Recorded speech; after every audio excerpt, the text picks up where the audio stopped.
Well, hello everybody. Hello, good evening. Welcome to a slightly more close-up shot.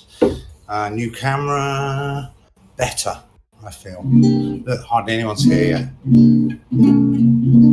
Let's see if anyone arrives. As you can hear, the guitar is here. Should have had the old camera, really. Then I could have more easily shown you chord shapes and such. But should anyone have any music questions, this is the month. I have the guitar. I have the notebooks, many notebooks. Not all notebooks, to be fair, for Not for Broadcast, and not all of them full of lyrics either. A lot of the lyrics for Not for Broadcast are probably on bits of paper and, I don't know, in scripts and things like that. But there might be some useful stuff here. And I've only just finished work on my new game, so I literally came straight across to here from that Discord and ran in the other room to grab these. These are all blank. Oh, that one isn't. Okay. So, how are we all doing? Is everybody well? Let's have a little look at the chat. Not even 5 minutes. Well done. Thank you, DJ. Tried my best. Let's get this shot balanced. There we go. Hello, Matt. Hello, Matt. Hello again. Nice camera. Thanks, Roman. DJ. Oh my God. Hello, Matt. Oh my God. New game. It's only the one I was talking about last month. Hello. Doing good. Glad to hear it. Luna. I'm going to say that's Fixie. Don't know. Do you say it, Luna Foxy? Let me know, Luna. Don't want to offend you. How are you doing? I'm doing all right. Thanks. Doing all right. Well, you've got a little picture of a fox, Luna Foxy, so I'm going to say that is Luna Foxy. If not, that's false advertising. All right. First question. How do you compose the bits of your life theme? As if I remember right, it was written to be sounding like This Is Your Life. Okay, that's a good question to start with. We are going straight into music. Glad to hear you're well, Lobster. Luna Foxy, yes, good, excellent, no offended. Right, okay, let's talk about how you write a pastiche. First thing you do, obviously, is you get on YouTube, you find the original thing that you're trying to pastiche, and you take a few measurements, for want of a better term. The first thing I would do is get the tempo. And get the original. I download it and I bring it into Cubase and I put it at the top of Cubase on a stereo track called Reference.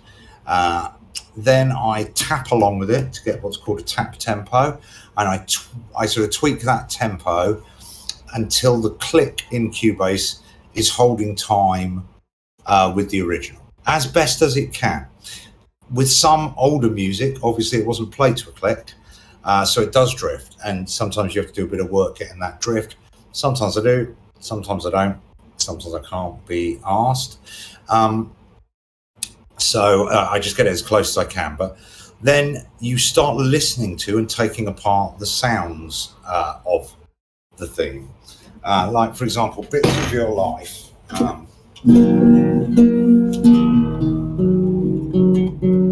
Let's just tune this up.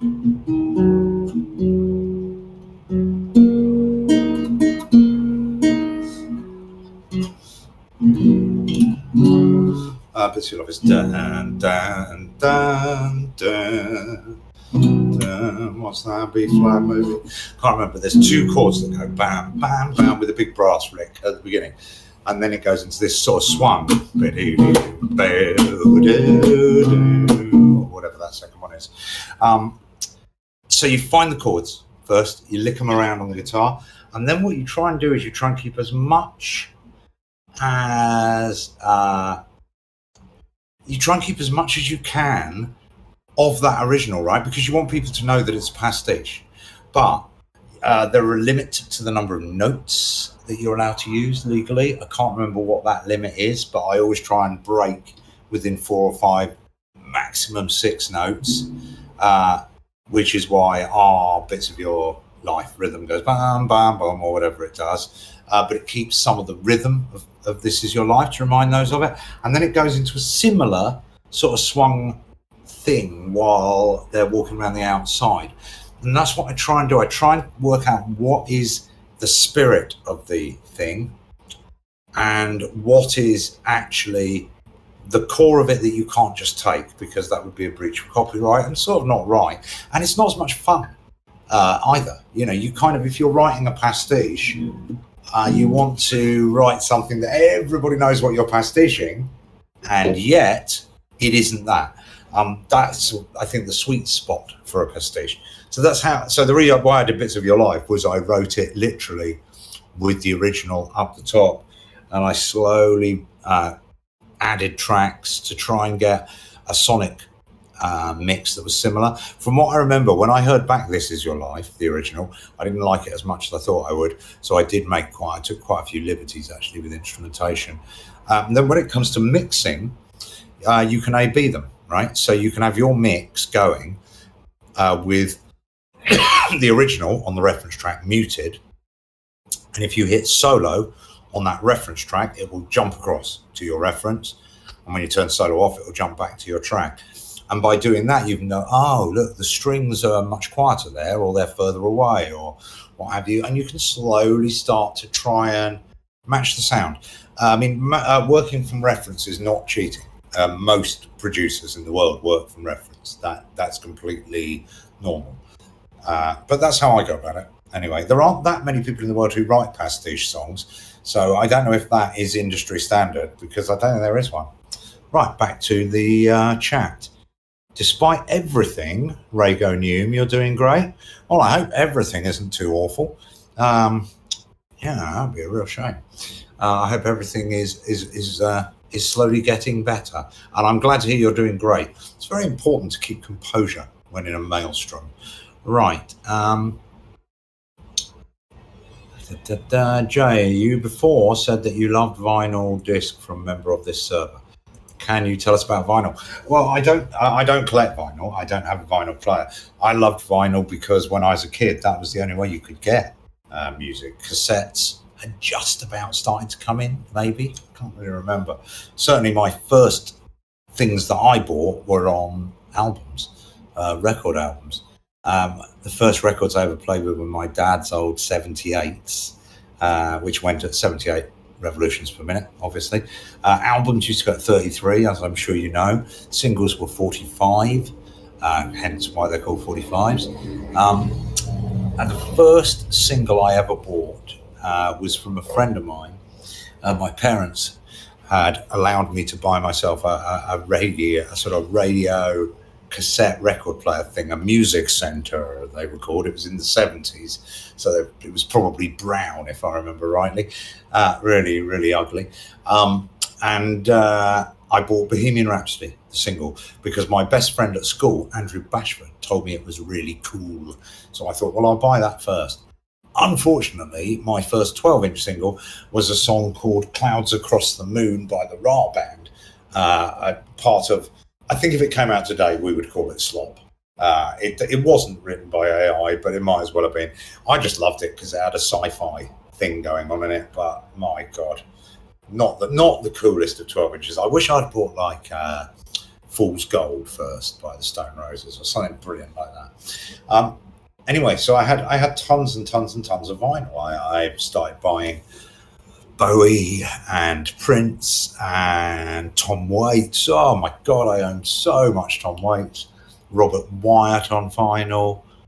Well, I mean, my entire record collection was either vinyl, or once I was sort of through into my teen years and cassettes were around, it was whatever I could tape off the radio when they did the charts on a Sunday night. And then we'd listen to that tape, which would slowly stretch during the week. But yeah, what I love about vinyl is the nostalgia of it. The fact, that sound of dropping the needle on and that, obviously it was distorted. Everything was distorted. In fact, it was, that's part of the warmth of vinyl, was that distortion. It's something that in modern studios we struggle sometimes to put back in. Because we want that warmth, we want that analog warmth that you could only really get from an older studio. So, yeah, I loved vinyl. I loved gatefold records where they'd open up. I had a gatefold. I had Sgt. Pepper's on a gatefold with the lyrics inside. I had so many Beatles albums as well.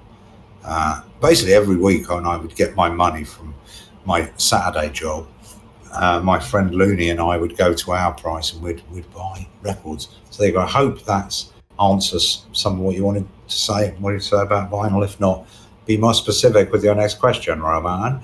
Right, back to this. I'm off topic. Channel Arm Brother. I don't remember it. Was it Brothers in Arms? Very good album. Recorded at Air Studios Montserrat, where I wanted to record when I was going to be a famous musician. Obviously, every kid wants to be a rock star. So yeah, I was going to be a famous musician. I was going to go and record an album at Air Studios Montserrat, and none of that happened. But I like my life the way it came out. So what are you going to do?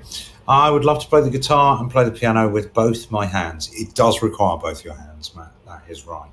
However, I have a bone deformity in your left hand that causes pain. And can't always reach what I need to.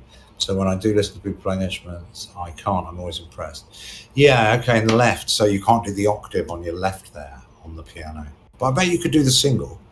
On the piano, I think you might be all right if you just learn to use your thumb for the bass note or your index finger. And you could at least do some rocking chords, Matt.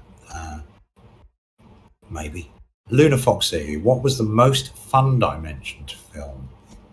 What was the most fun to film? For me, probably the Chris verse, because as I'm sure regular viewers of the stream will know, Chris, who plays Big Chris Orchid, is one of the funniest people, just one of the funniest people in the world. And so when he used to come in, I used to get the giggles really badly and always get thrown out. And I got thrown out during that one as well. Well, I didn't get thrown out. I took myself out this time because I had to, because he's very, very, very funny. So that was a great one for me because all I did was come in, laugh a lot, throw some direction at people. Al was in charge of directing the actual scene because he wrote that one. Maybe I enjoyed it more because I didn't have to direct it. Of those that I directed, I remember Shakespeare was fun. The one with the robot was fun. Oh my God, Jenny the robot. Trying to get that bloody robot to drive on this bumpy floor. Oh my God. Yeah, that was fun. The one that has become known as the Dominatrix verse, but was actually the Star Trek Mirror Universe with the two insanely tall girls. That was a funny day. That was mainly funny because they all just enjoyed being in their leather suits way too much. Like way too much. And strolling around with their whips. Yeah, definitely. That was a very fun day. Made slightly more difficult by the fact we had to completely rebuild the electrocuting chair because the one that we had was completely wrong. So that did take the edge off that day. But I think that they were the most fun. Very advanced. What about the national anthem? Right. You are not the first person to ask about the national anthem. Or maybe, very advanced, maybe you were the person who asked first about the national anthem. So as you can see, right, these are my notebooks. They're full of stuff, anything you can imagine. And some of them are to do with Not for Broadcast. Oh, that's all wages. Join the dance. Playtest notes.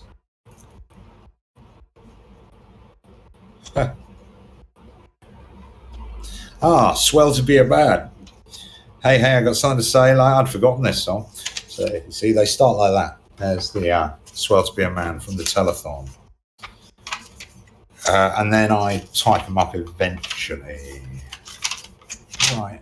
Well, if that's in telethon, that's after the national anthem, so we don't have to worry about that one.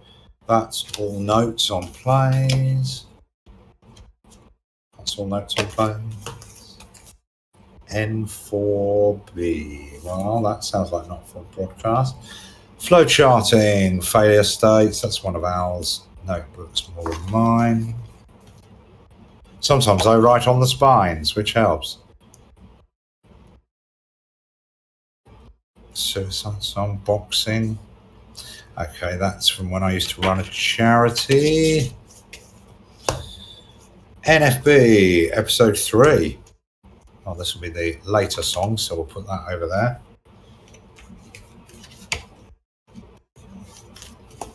EMF,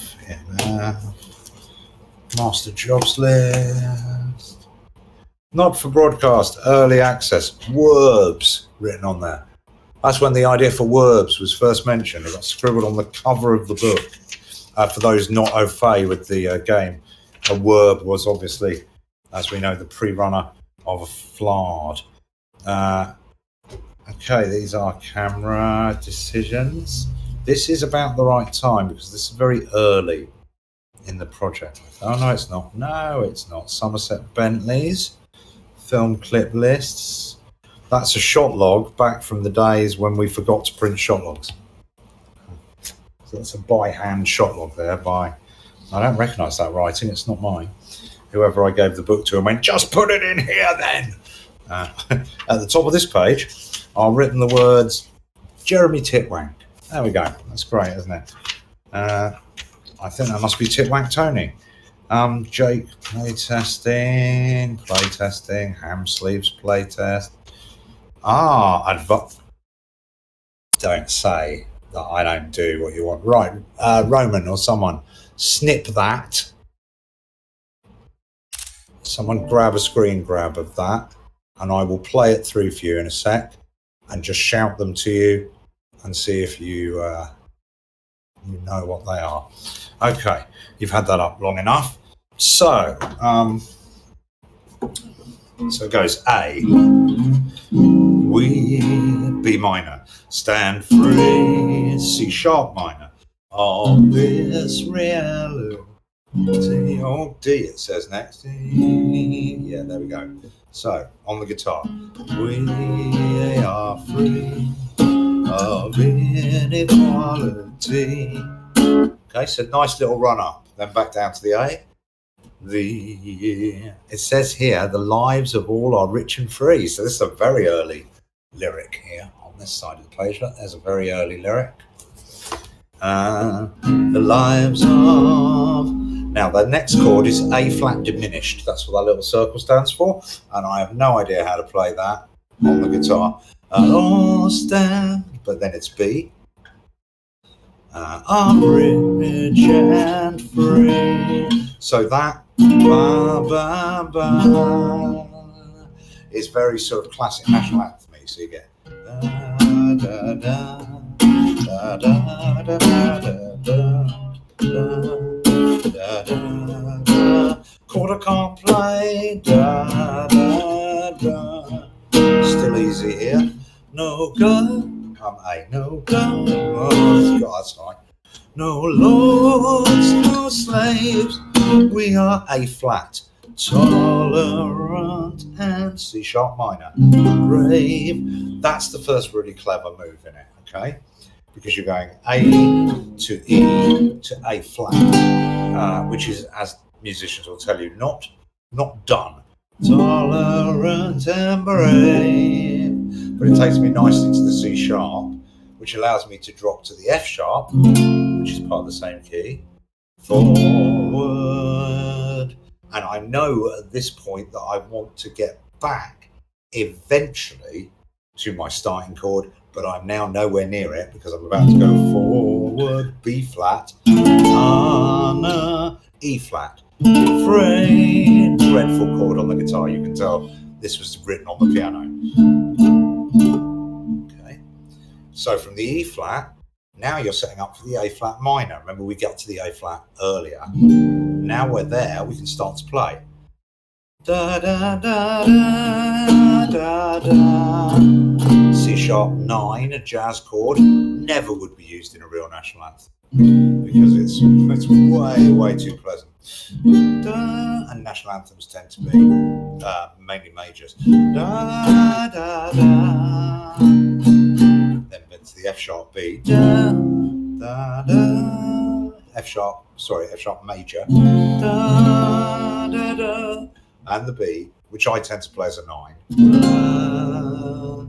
But you can play it there if you want to really strengthen it.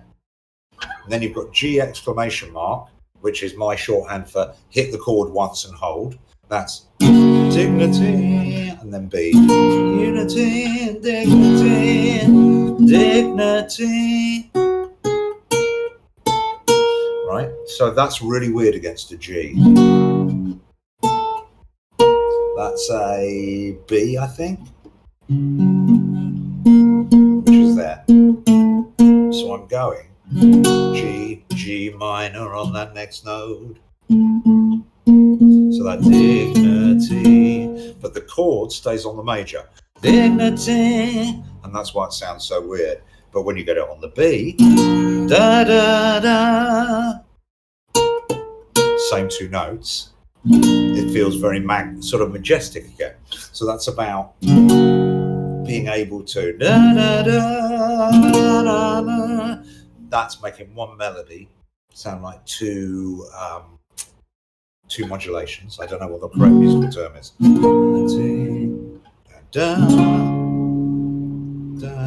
And then I've got written down here D, E flat diminished to E. Togetherness in this land.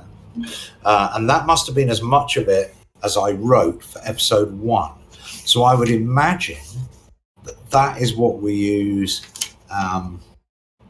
That is what we use early. However, over the page there, you can see more lyrics there. Times undone, we stayed out of the sun, the wealth of all accrued to one. So these are written the day that the original national anthem is written, but they don't get sung until we're shooting episode 3. When we have the singer come in to sing the national anthem in one of the endings. So it's one of those things where you write something and you know you're going to use it and you have to have it there, because I knew I wanted to set up the anthem early. You can hear bom, bom, bom, bom, bom, bom, bom in the, which is obviously, da, wrong key. Da, da, da, da, da, da, da.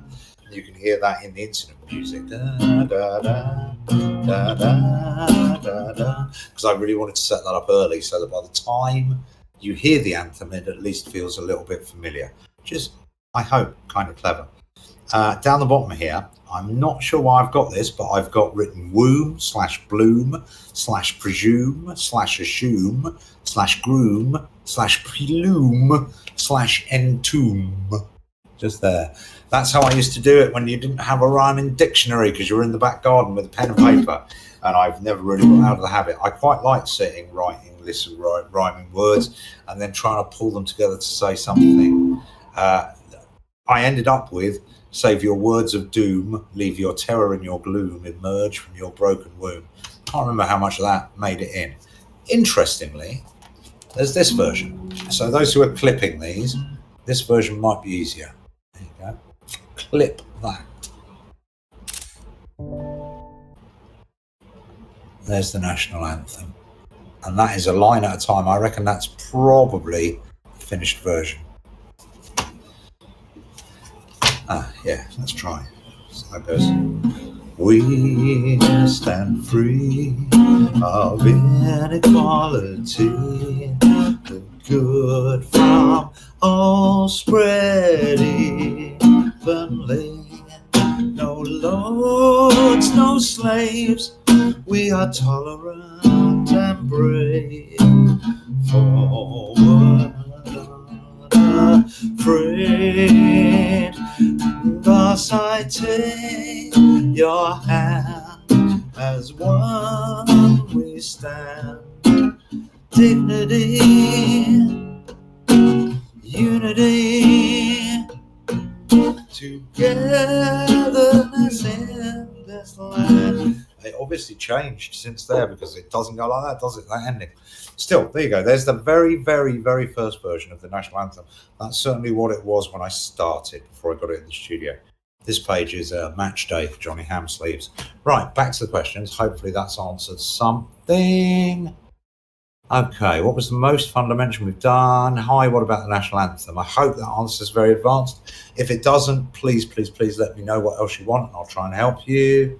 What was your favourite song that you wrote for Not for Broadcast? Oh my God. I really like Paint It Red. Just don't know why, because I know what song it's based on. I still love that song. I'm very proud of the closing title songs. I think they're pretty good, especially considering they all had to be about 6 minutes, which is not an easy ask when some of them were, as you can evidently hear, written at 3. Ray Go New. Music question from me as well. I still have a uke, nice, and a classic 3/4. That's like this one. And great will, but it's so long, I have no clue where to start. Any advice for someone getting back into guitar after over a decade? Or should I just go for drums instead? Well, don't just go for drums instead. Go for drums as well. I can't play drums. I'm dyspraxic. So you're like coordinating 2 hands is enough for me. Once feet get involved, it just falls apart. I love working with drummers, though. I've got a lot of admiration and respect for drummers. My band at the moment has one of the best drummers I've ever met in my life. I've been very lucky in my band. We've had more than one drummer over the years. I think we're on our 5th, maybe our 4th. But they have been really very good in the main. Here's what I'm going to advise. Wait here. I shall get my advice. I am still here. Don't all go while I'm away. Okay, here's my advice. Buy that. Buy this one book. Let me just move the mic out of the way. Right, there it is. There's the whole book. Okay, there is a piano edition. This one. From which I learnt the piano. And when it came to the guitar, I then played all these on the guitar, but it wasn't the instrument. By that point, I was being taught by someone in a band. For guitar, my breakthrough was recognizing that you have to relax into it and you have to not be stiff when playing, like stiff in your rhythm hand, which is the right. Like, so a lot of guitar players, when they start, let me see if I can, I'm going to make this desk go up a little bit. Oh, look, funky new desk, it moves. Oh my God, it moves. Right, let's see if I can explain this. If I get back far enough, hopefully you can still hear me. Okay, so you'll often hear new guitarists, hey, Mr. Tambourine Man, play a song for me. Right, and they're not even strumming, they're just trying to play the 1 and the 4, right? That's never going to satisfy you. You need your hand on this side to be able to just roll without you thinking about it. The moment you think about the rhythm, it will become stiffer and will become far less easy for you to play. Okay, that's really, really, really important. So one of the ways to practice getting your feel, without which there's not much point in learning the rest, okay, is to play dead string. So if the telly's on, you're just keeping a rhythm moving. So I used to just sit in front of the television, just doing that. Quite happily watching, but just letting my hand get used to. Also be aware that you can deaden the strings with this hand. Okay, so if your chord is lovely and you bring your hand up, you can. So this hand is just going up and down.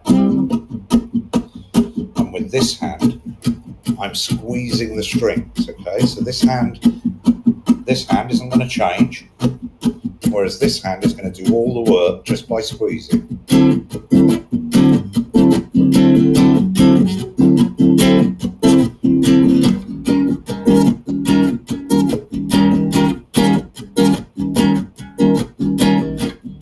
Okay, so a lot of work being done by this hand on the left, just by squeezing and unsqueezing to put the dead strings in. Obviously, I can only talk about rhythm guitar. I'm not a lead guitarist. I can just about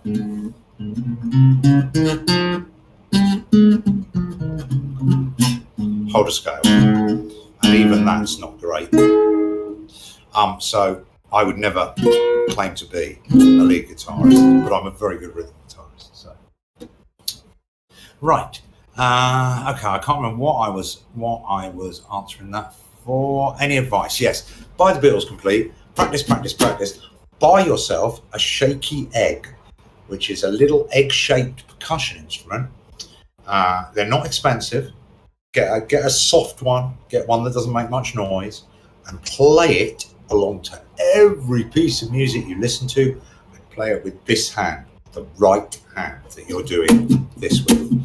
The shaky egg is going to give you feel, right? And it's going to give you the ability to stop thinking, because the egg is one of those weird instruments that as soon as you start thinking about what you're doing, it goes out of time. But if you relax into it and get used to the shake, your subconscious will keep you in time, right? That's assuming you have some sort of rhythm, which most people do. The trick with the egg is that you snap your fingers forwards and stop, and then the little things inside the egg go like that. So it's actually slightly out of time with the music. So if you think about what you're doing, you will get out of time. But if you just relax into it, exactly like we were saying with this thing, okay, then you can develop your groove. You can pull up your feel. And again, you can do it while you're just sitting around. Always have the egg on you. Not on the train, obviously. That'd be really, really annoying. But whenever you're on your own and there's music on, play along until you get really good at it. And try double time and half time. Because actually, half time, like having to go...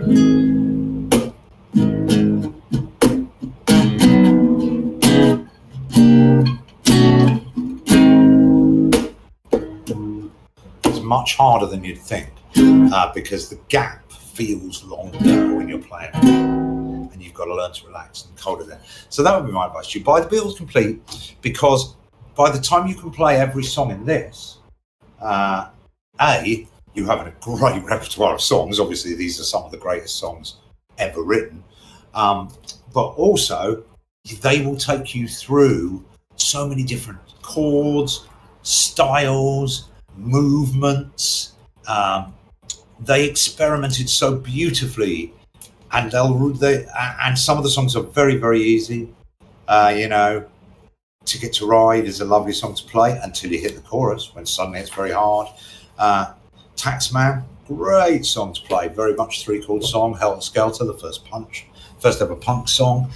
You've got so many options in there that by the time you've learnt that book, you can play, I would say. The guitar version of this book has the little chord drawings, so learn how to read those if you don't know your chords, or do the piano version, because the piano version I found was easier to follow, but I was learning the piano. When I learned the piano, I didn't learn to play this score. Let me just be really clear, right? When I was playing the piano, I was playing these chords. Okay, so I learned to play chords. I didn't have piano lessons. I learned to play chords the way a guitarist would learn it, because I couldn't sheet music read at that point. I'm still not a sight reader of piano music. It's really hard. Like, real pianists are absolutely brilliant. So I learned to play from chords, which was perfect, because obviously most of my musical experience then was with bands and with songwriting. And actually that's what you need. There are very few bands where the lead singer turns up from the pub with a score. They tend to turn up with a napkin with like some lyrics and some chords. So it's worked out for the best for me in the end for what I wanted to play. I hope that helps anyway. If not, I'm happy to wibble on further. Right, what is your favourite instrument? Oh, piano, probably. All the notes are there. On the other hand, it's not very portable. I don't even have one. I just have a keyboard with 66, or 64. I can't remember how many keys I've got. I haven't got a full 88. My sister got the family piano. It's been a matter of great stress and tension over the years for me. Not so much for her. She's just had the piano. So I love playing the piano, but I tend to play the guitar more often because it's easier. And when we play live, I play a guitar like this, not it is 3/4 actually, but the neck is wider. But these 3 strings, those 3 are an octave up on my guitar, so that sounds like that. And that's called a Nashville tuning. And the reason you do that is to move those chord shapes out of the way of some of the other instruments, create some space for deeper male voices, that type of thing. Has a very distinct sound. The advantage is, of course, all your chord shapes that you've learned, they hold. I'm going to talk a little bit about chord shapes finally while I am talking to you, Ray. The other thing you can practice with your hands is just doing that. Let's see if I can face the camera properly so you can see it. So there I'm just moving from the A to the E, and I used to sit in a chair and do that. Just sit in a chair and do that, just moving the two barred shapes, or the B, the cheeky B. Should have done it more with the F, because F is really, really horrible chord, as I'm sure you know. But practicing your hand moving and learning for a bar chord, learn your bar, learn your A, at least. Okay? Remember that on the back of the guitar, when you're doing a bar chord, your thumb goes parallel with the neck. Okay? Lots of people do it like that. Very bad. Like that. Okay? So that your thumb is going straight down the neck and your finger is coming straight up. And then if you've got a difficult one, remember it's called a fuck off chord for a reason. Because that finger is not used. Okay? Once you've got that bar good and solid, and that's the way to check it, sound every string. Then you can do all sorts of lovely things. Sorry, I meant to say that before. So you can practice that hand basically in front of the telly as well. Right. Jay, you know that in St. Petersburg in Russia, love vinyl discs. Collection in this city, famous as the Beatles city, with Yellow Submarine. Fans just put Green Bug in Socialist, fans of Beatles. No, I didn't know any of that, Roman. That's really interesting. One of the problems with this this Ukraine conflict is that we don't get to hear the human side of Russia anymore on our news. And it's only really because of my game and the wonderful friends that I've made through this in Russia that I remain immune to the propaganda, I feel. It's really interesting. I know that obviously the Beatles wrote, what was it called? How's it going? Flew in from Miami Beach, BOSC, didn't know I say, maybe it's up there. Flew in from Miami Beach, BOSC, didn't get to bed last night. Yeah, on the way the paperback was on my knee. Man, I had a triple flight. I'm back in the USSR. Don't know how lucky you are, boy. Back in the US, back in the US, back in the USSR. Well, it's really knocked me out. Believe the West Side. A Moscow girlfriend and sing action. And so on and so on. Yeah, was that written after their tour in St. Petersburg? Don't know. Yeah, love the Beatles. Absolutely love the Beatles. Any stories when making the Musiverse? What songs inspired you in making it? Oh, crikey, the Musiverse. Okay, that's a big old topic. The Musiverse is kind of an homage to the musicals that I love, or some of them. I didn't get all of them in. So the songs are designed to be in different genres, and most of them are designed to sort of like echo or suggest different musical styles. But a lot of them really touch more on Andrew Lloyd Webber really than anything else. I wouldn't have the temerity to suggest that I could write like a Sondheim or any of the great musical writers. My influences are fairly melodic and out there, and I like the old 20s musicals. The cruise ship song earlier in the game is obviously a musical song as well. I'm not sure I could go one-to-one across them, but obviously towards the end, the very last bit where Chester belts it out, that's your Les Mis moment. The gospel one, but just before that, don't push that button, no, that's a little homage to sort of Sister Act and those type of things. There are obvious influences of Oklahoma in there, because that's one of the musicals I love the most. I wish I could have had more Jesus Christ Superstar-y, but it didn't really suit what we were doing there. Jeremy and Megan's rock song is a tribute to the Rocky Horror Show, among other things, but it isn't a tribute to Bad Out of Hell, because it's not really a musical. It's just a load of Meatloaf songs that weren't written to be in that musical. Yeah, this is my bugbear here. I'm going to be opinionated. Jukebox musicals, not a real musical. Still a great night out. Not complaining about that. You want to go and see a load of ABBA songs being performed and you can't see ABBA do them, then yeah, Mamma Mia is a real good way to see that. But let's not pretend that that was a musical. A musical requires someone to sit down, write an entire story with songs that holds together, like Matilda or Hadestown or Operation Mincemeat, which is why we call them jukebox musicals. Okay, so when I say I was trying to emulate the musicals, I was particularly not trying to emulate jukebox musicals, because that's what I do all the rest of the time. Don't want to tell people too much about my new game, but I will say that musical theatre is an influence upon it. Not a huge influence. You'll notice we never marketed Not Broadcast on the music, and I definitely won't be marketing my new game on the music. The reason for that is I genuinely think if someone said to me, you should play that game, it's a musical, I think I probably wouldn't play it. I think I'd immediately assume it was going to be fucking awful and cringe and not funny.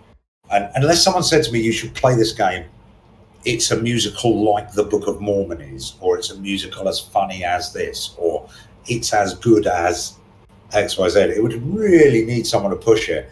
I'm not sure that the music is a good way to sell games. I have a feeling that marketing based on music might actually be a good way to put more people off than it draws in. Whereas if someone says to you, oh, you should play this game, it's really, really good and interesting and political, and it's got these amazing songs in it as well, like they did with Not for Broadcast, then I think it doesn't help. That's my thoughts anyway. Right, we're still at 12 minutes past 5 on the chat and 5:45 in real life. So let's spin through a few, and I apologise for chatting so long. I promise next month I will not have the guitar. I won't waste so much time. Hello, folks. Hello, TT. Hey, TT. Hello, TT. Hi, TT. Hi, TT. Hi from me as well. Lovely to see you. You've probably gone before I've got to you. Ray, also a Musiverse question. How did you guys go about the eventual final product music bar? Was there a general story first, or was there a concept of songs first? The Musiverse, obviously, Andy and I jammed out several universes, more than made it into the game. Then we wrote some of them in draft, and some of them didn't make it into the game, as we've talked about on previous streams. But Musiverse did. I was pretty sure that I wanted to do that. From what I could work out, there was no music in Time Loop, really, I thought. It turned out there was absolutely tons of different theme tunes and underscoring, and oh my God, there was so much music in Time Loop. But I didn't think there were any songs, and there weren't. So I really, really wanted to do a musical. So it was kind of a vanity, I suppose. But I felt like if we could pull it off, I don't know, this was back in the time when I thought everyone had bought the main game, was going to buy the DLC. I didn't realise only 5% of people were going to buy it. Otherwise, I might have done this in a different way and released it in a different way. Still, regrets, etc., etc. I wanted to write something that I felt could get us some awards for music, could get us some recognition. I felt like we'd never got any real recognition for the music in Not for Broadcast. Maybe it's not as good as I think it is. You never know when you write stuff, but it certainly got acclaimed. So I felt like maybe that would come to people's attention. I felt like, look, there's a fucking 20-minute long musical in the middle of a game, all written, performed by the cast, or, well, written by me, performed by the cast, directed and shot in these insanely long sequences with live instrumentations and dancing, and there was so much work went into that 20 minutes. And then I discovered, obviously, you can't enter DLCs for things like BAFTAs. Live and learn, right? So for me, the pleasure came from people who've written on the stream here, and people who've written in the Discord normally and said how much they love that. And the odd reviewer, very, very few and far between, and streamer, because obviously, as I say, the DLCs didn't really get the attention. So the odd person who I've seen who's played it, and the odd friend who said how much they love it, I'm very proud of it. It's one of the best things I've achieved, certainly one of the best things I ever achieved on film. But as I say, didn't really do what it was supposed to do in terms of thing. Yes, piano could work, Matt. Yes, it could. Greetings from Primorsky Cry. Did I say that right? Very advanced. I don't know where that is. Sounds Russian, but if it's Ukrainian, then I apologize. And if it is Russian, I apologise for mentioning Ukraine. It's also very tricky at the moment, isn't it? Right. How'd your theatre... Yes, thank you, TT. Pull me out of this horrible political hole I'm about to fall down. How did your theatre performance go after the last stream, Jay?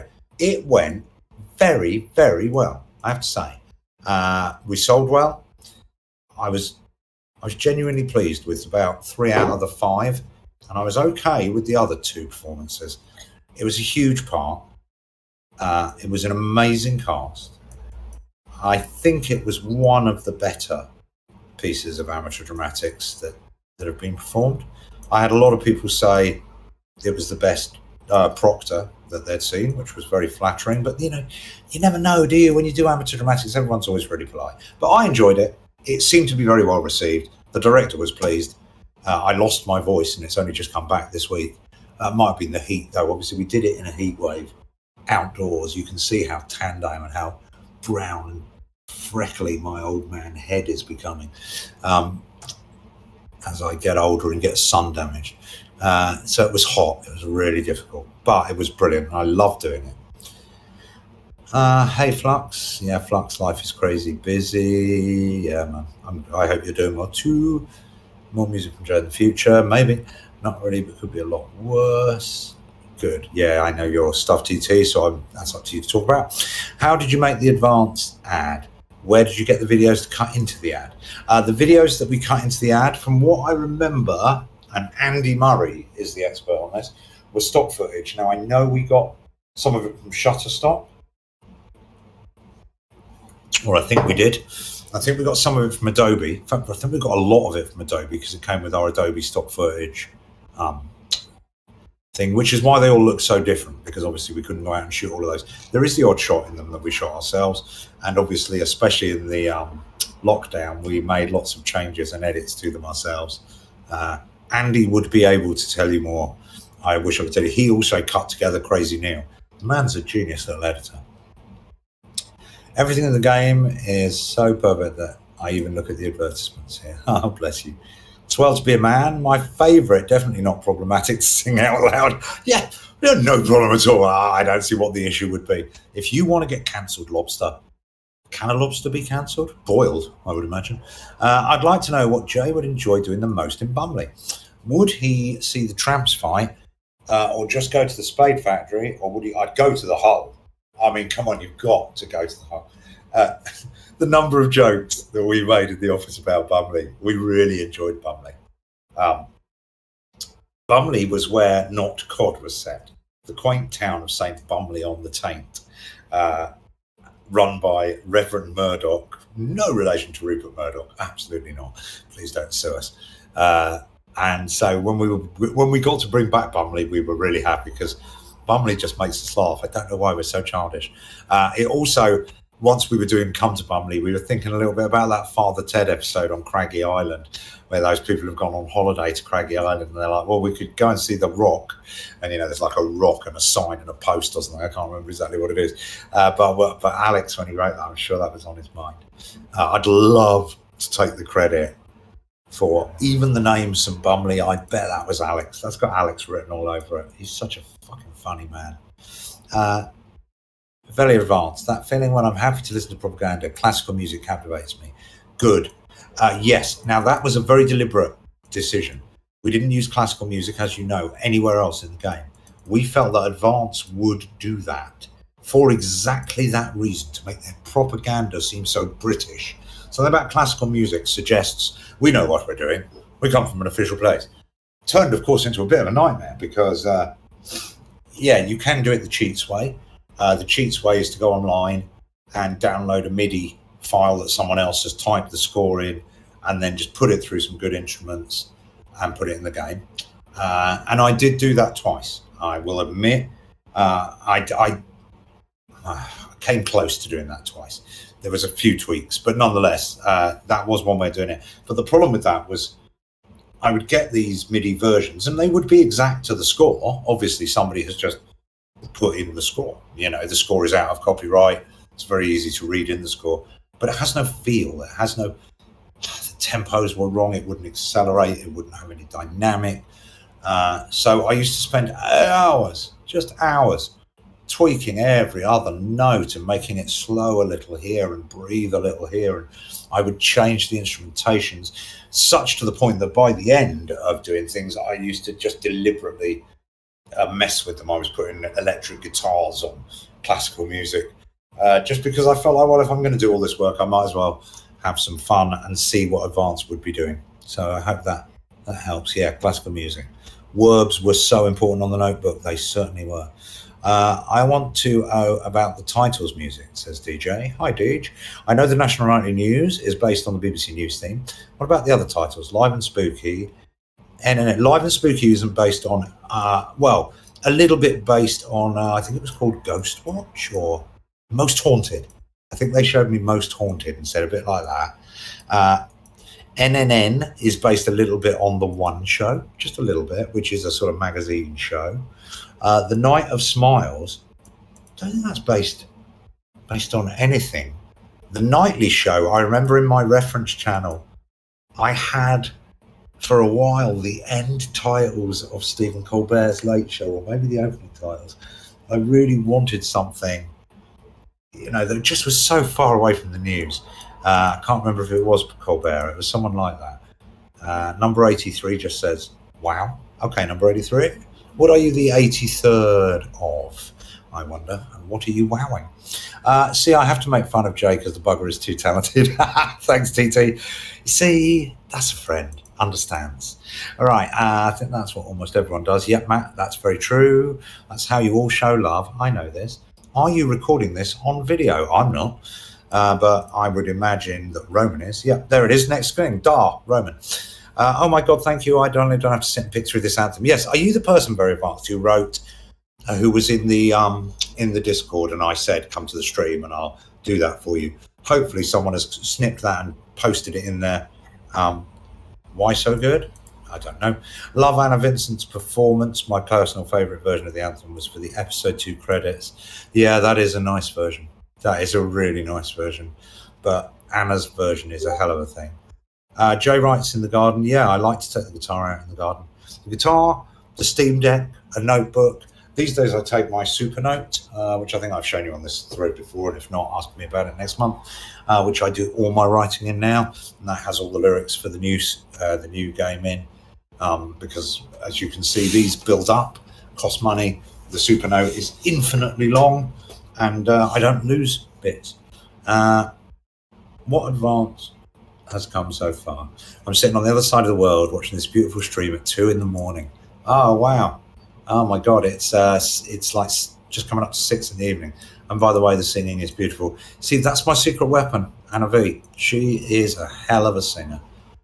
My croaky old voice, not too bad these days. Where are you, Very Advanced? Let me know just where in the world you are. I don't want your home address. I'm not going to don't dox yourself, for fuck's sake. It's called doxing, isn't it? God, I'm getting on. Matt, I remember getting my partner to play Not For August, and they spent a whole week singing all the songs. Oh, they owe me money for each time they sang. I've been encouraging all my friends to play this lately. Good, thank you. That's really important. No one's marketing this game anymore, and it is still selling. And the only reason it's still selling has got to be that people are telling their friends it's worth it, and it's different, and it's original. I want my work to be original. I think I've said this on this stream before. William Blake said, don't be a candle bearer in the sunlight, which basically means don't just do what everyone else is doing and go look at my shiny bit. Make new light. Add light where there is none. So what I think that means, what I think that means is if you are an original artist, right? Somebody who just wants to make things that have never been seen before. That's very difficult, okay? Because it's much more difficult to get backing for an unproven product. As we know, it's easier to get backing for a Fortnite clone, even though they don't sell well because everyone's bought Fortnite already, than it is to get these gatekeepers with their money to take a chance on something original. However, with the dawn of AI slop, unless you're making original things, what's the point, really? I mean, the AI can make copies. That's like anyone can do that, and I love AI. I've got nothing against it at all. It doesn't feel to me to be in competition. When I was writing music, Stock Aitken and Waterman were producing thousands of singles, which I would have called slop. They were middle of the road pop. Some of them were excellent. I don't mean to slag off Stock Aitken and Waterman. That's not fair. But what I'm suggesting is there are very few original artists in any generation and at any time in history who actually get their work to penetrate through. You know, an AI is very unlikely to write Bohemian Rhapsody until Freddie Mercury has already written it. You're very unlikely to get Ashes to Ashes. You're very unlikely to get Paranoid Android. There are songs and originality that an AI is not in competition with you if you're doing that. If the music you make can very easily also be made by the AI, then it's time to try and find something more original, maybe. I don't know. I don't want to be too condemning of people who are just getting their start, and I do understand the threat of AI. I'm not ignorant to that. But I do feel that if you're making original things, it doesn't really matter whether you're up against AI slop or human slop. There's room for it, you know. In Elizabethan times, there were more playwrights than just Shakespeare and Christopher Marlowe and Thomas Middleton and Webster, right? They're the four that have made it through.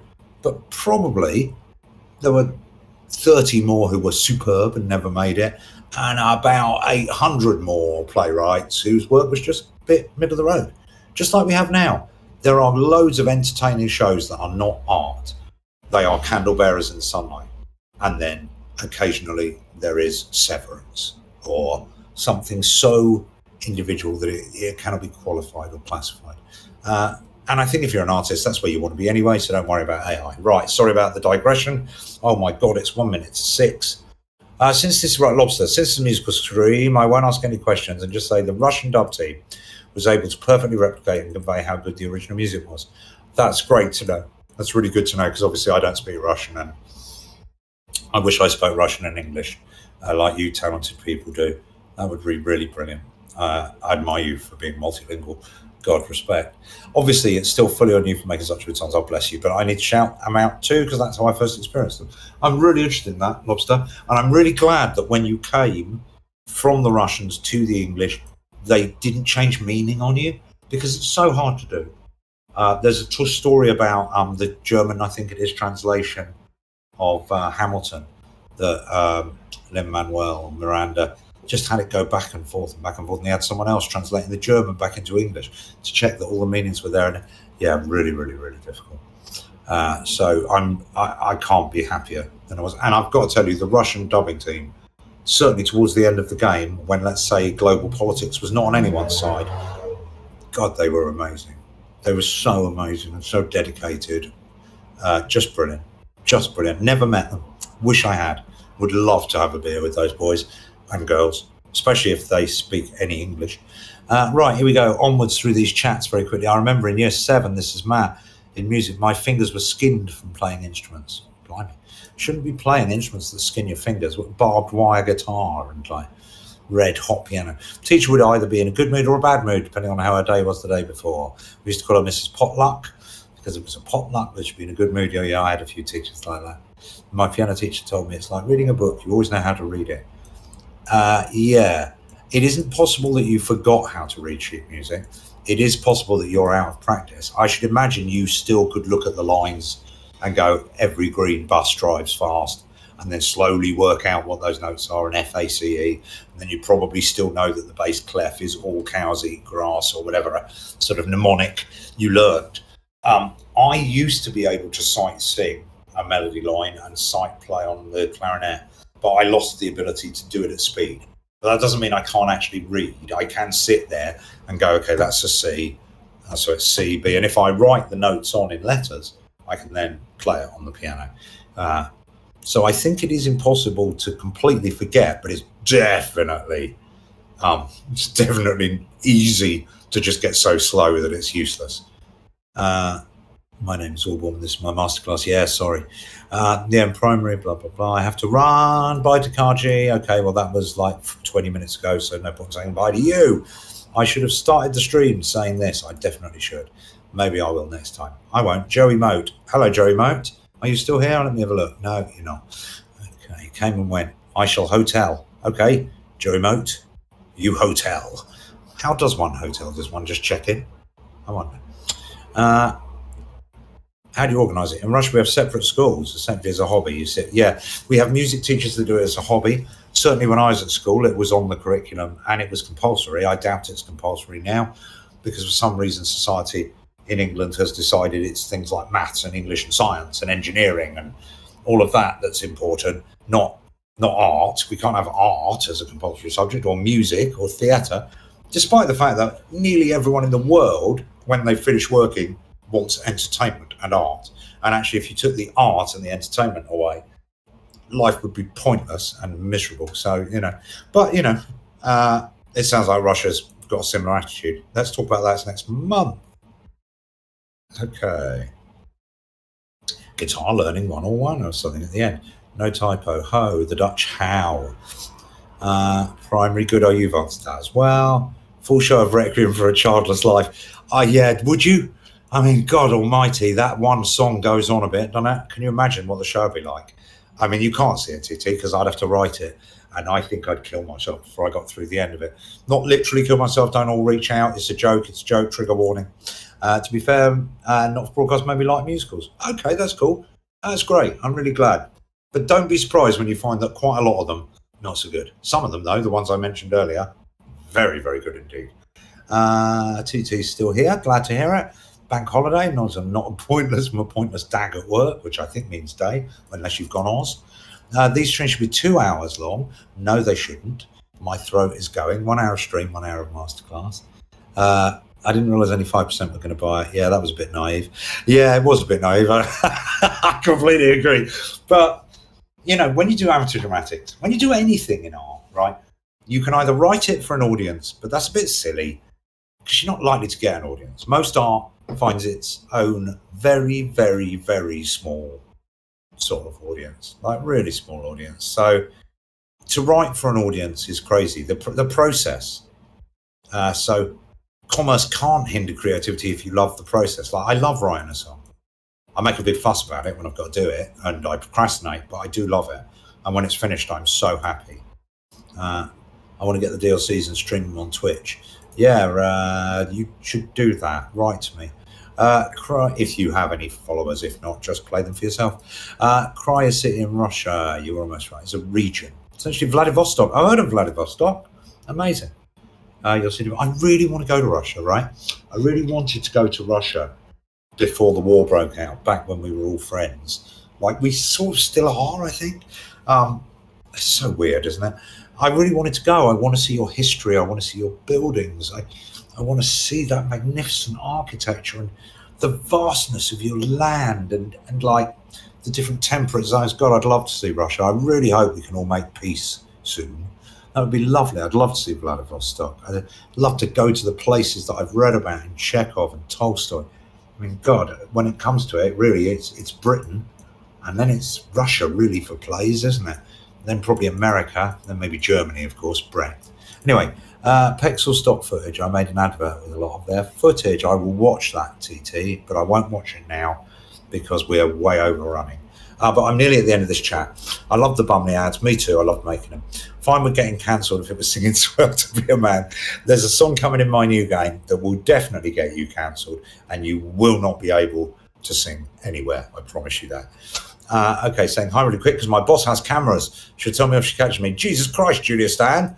Don't get caught by Big Brother. They'll send you off for retraining and they'll strap a case to your face and then it's all rats. No, you don't want that. Yeah, don't get fired, girl. Don't get fired already, girl. Sorry, I read that wrong. I was don't get fired already, girl. That wasn't me saying don't get fired, girl. I don't think I can get away with saying girl. I don't think I've got the panache for it. Okay, going again by. Well, you never heard any of that. I'm glad you were here. TT playing by my friend this game. Thank you. That's lovely. Never had days post game where I woke up with the song stuck in my head. Never happened before. Never happened again. That's good news. Nice flux. Thank you. I'm always advertising NFB. Yeah, I mean, you guys are the super fans, I suppose. Is that the right word? That makes you seem like not as brilliant as you are. I think super fan sounds like somebody who turns up outside your house in costume, and none of you are like that. You're all just really lovely devotees. I remember when the game hadn't been out long, and I think it was you, TT. I was reading a YouTube and somebody had said, "Oh, I'm not sure about this game," and I think it was you had gone on underneath and gone, "Actually, it's this and it's this and it's this." And I remember that was the first time I'd seen, "Oh my God, our community are willing to go out there and actually spend their time, defending us." And I'd never really understood how important that was. But as a artist of many decades, I do value it a lot. And I think that's brilliant. I think that's a wonderful thing to have. Grandpa is rambling again. Yes, he is. Joe needs Flux to sit in with the call. Yeah, you should. I should get Flux to come in and just go, shut up, like that, because there's no Den anymore or Alex to do it. Next, he will say, back in my day, I probably did. Jay is now known as Grandpa. No, I didn't have children for precisely that reason. And anyway, look, I dyed my beard for the play, by the way, not because I'm having some weird midlife crisis, although I am quite pleased with it. And even though it does now look like I'm a man in complete denial about his own age, I do quite like it. It makes me feel younger. Maybe I should do it again. I don't know. As Gabe Newell said in 2009, if developers doing dubs and translation in other languages up demand, money and audience, unless wish to move to Captain Jack Sparrow's. Disciplinary hearings, dev streams more than 1 hour. Keep from the rambles because I have ADHD and do the same. Hearings about politics is already enough. So TT, yeah, you could keep. Yeah, TT, you could probably do that. Only trouble is, of course, how would you let me know? Because I'm always about an hour behind on this chat. Oh my God, I'm nearly at the end. Right, Jay would do amazingly well with someone keeping him on target. Yeah, wouldn't he? And the same in life. I was here really early. Yes, you were. I've had many accusations of getting paid. You know what? You have come so close to having a job with us. I can't tell you how many times during the time in Notgames we were like, I wonder if we could lure TT away. Oh, he probably can't. I'm not sure if we can afford a staff member now. I'm not sure we can afford this now. But, yeah, you would. Yeah, without ever being paid, you have been an invaluable, wonderful fan. Superfan just sounds like you show out outside your house in a suit. Nice picture. Thank you, Matt. Beard to give Jay his own face style. I've reached the end. If I know had the chance. Congratulations, Jay. You finally got to the end. I have. We are at the end of this month's chat. Is there anything that you would like next month, which will be the 7th of September? September the 7th, in 5 weeks' time. I'll take minimum wage. Trouble with minimum wage, TT, is that these days in the UK, that's 40 grand for the employer. Like, that's mad, right? To employ somebody straight out of university with no experience at all, who you've got to kind of train, costs the employer, if you pay as you earn, and do it properly and treat your staff okay, costs 40,000 per person. That's mad, right? So let's say you want 10 of those for 2 years as part of your development cycle. You're already at £800,000. You haven't spent a penny on anything other than staff. It's mad. It's absolutely mad. 40k, yeah, I see your note there. You make 43. Yes, I'm not saying that someone on minimum wage is paid 40 grand. I'm saying that once you have add on the employer's national insurance and tax and pension contribution, then it comes to 40 grand. I think the person gets 23, is it? I don't know what minimum wage is, but it just shows you the on cost for an employer. That's why so much work in this industry is contract, and people are responsible for their own sort of tax, because it's just crazy. Also, it's very short term, the work. Life hack, I'm not in the UK. Yeah, that's brilliant. But I think I'm still bound by UK law. TT, lovely to see you, Matt, all of you, Roman, DJ, Flux, Ray, Mavel07, who didn't say anything. Hold on a second. Is that someone I know? I'm not sure if it is or not. I'm certainly holding up 2 fingers in front of the Not God picture, which suggests that's someone I know, but the picture is so small. Who are you, Mavel? Do you want to come in and say hello if you're in the cast? Theodore, lovely to see you, whoever you are. Number 83, never found out what number 83 is, but love to you, and number 82. And number 84, your successor. Broadcast bar, I can't read the rest of that, is gone. Let's say you didn't even get a goodbye. mean, that's rude, right? Lobster Gorn, goodbye. Mr. Chili Dog, goodbye. And we are going to be out. Have a wonderful life. See you all in a month. I love you all. Thank you for spending time with me. Here, have a closing chord. I'll play you my favourite chord to close. I don't even know what it's called, but my God, is this a good chord if I get it right. Oh, shit. What a terrible ending. Right, let's just get this damn thing locked. Listen to that.